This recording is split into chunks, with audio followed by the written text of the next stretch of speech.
ध्यान से, दो लिक्विड्स हैं ए और बी जो आइडियल सॉल्यूशन बना रहे हैं। The ratio of vapour pressure of pure liquids, A और बी। ए और बी जो है लिक्विड्स है, लेकिन कैसे लिक्विड्स है बाबू? प्योर लिक्विड्स है। उसका वेपर प्रेशर का रेशियो दे रखा है 3:5। तो पहले काम करते हैं, P nought A upon P nought B ratio में दे रखा है, तो मैं 3x अपॉन क्या कह लूँ बाबू? कोई दिक्कत किसी को? एज्यूम कर लिया मम्मी ने x। अब आगे थोड़ा पढ़ते हैं। If the mole fraction of A in liquid, hello, liquid का मोल फ्रैक्शन दे रखा है कितना बाबू? दे रखा है 0.4 दे रखा है। सर मोल फ्रैक्शन दे रखा है x। सर x क्यों लिखा? क्योंकि वो लिक्विड का रहा है। अरे बस मैंने वेपर नहीं बोल रहा है, वो ए का बोल रहा है। तो ए की वैल्यू कितनी दे रखी है? 0.4। तो XV की वैल्यू कितनी होगी बाबू? 0.6 होगी। इतना तो हवा लग गया आप लोगों को, क्योंकि मोल फ्रैक्शन का सम कितना होता है? 1 होता है। अब ध्यान से हम करेंगे क्या? अब यहां से हम P सॉल्यूशन निकालेंगे। P सॉल्यूशन किसके बराबर? P node A XA, P node B XB। P node A की वैल्यू कहेंगे सर आप 3x है, कोई दिक्कत? XA की वैल्यू 0.4 है।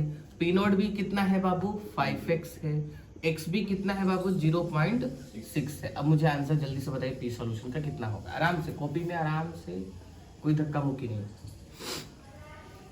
ये 4 3 12 है क्या?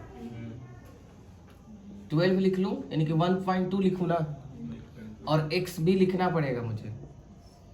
और ये कितना लिखा है बाबू? यानी कि 6 5 30, यानी कि 3x लिखा हुआ है। यानी कि मैं यूं कह लूं कि 4.2x लिखा हुआ है। तो आप नाराज हो जाएंगे। चलिए P सॉल्यूशन हमने क्या कर लिया बाबू?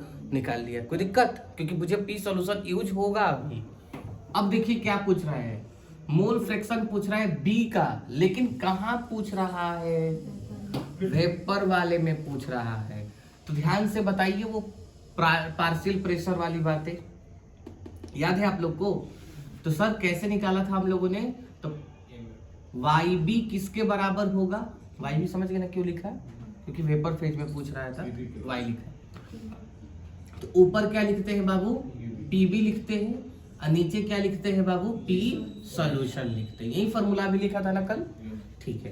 तो YB की तो वैल्यू निकालनी है। PB की वैल्यू आप लोग बता देंगे यहाँ से, P नोट B XB, यानी कि 5x इंटू 0.6। और P सॉल्यूशन की वैल्यू कितनी है बाबू? 4.2x। अच्छा एक बात बताइए मुझे जानकारी के लिए, बच्चे तो पता नहीं क्यों परेशान होते हैं। x आपने माना था ना, देखो आप x अपने आप आखिरी में क्या हो रहा है बाबू? कट जा रहा है। आधी बात समझ में आप लोगों को? तो आप इसे सॉल्व कर लेंगे। अच्छा चलिए ना मेरे साथ करिए। ये ऊपर कितना लिखा हुआ है? 3 लिखा है ना, 3, और नीचे कितना लिखा हुआ है? 4.2। कोई दिक्कत? अच्छा चलिए इसको और कटा ले हम लोग, थोड़ा सा रेशियो में करना है ना, तो इसको 10 लिख लेते हैं ऊपर। कोई दिक्कत? तो ऊपर लिखा है 10 और नीचे लिखा है 1 और ये 4। कोई दिक्कत? यानी कि ये टोटल लिखा है 5/7। यानी कि mole fraction of B in vapour phase कितना होगा? 5/7 होगा। आ रही बात समझ में? ठीक है।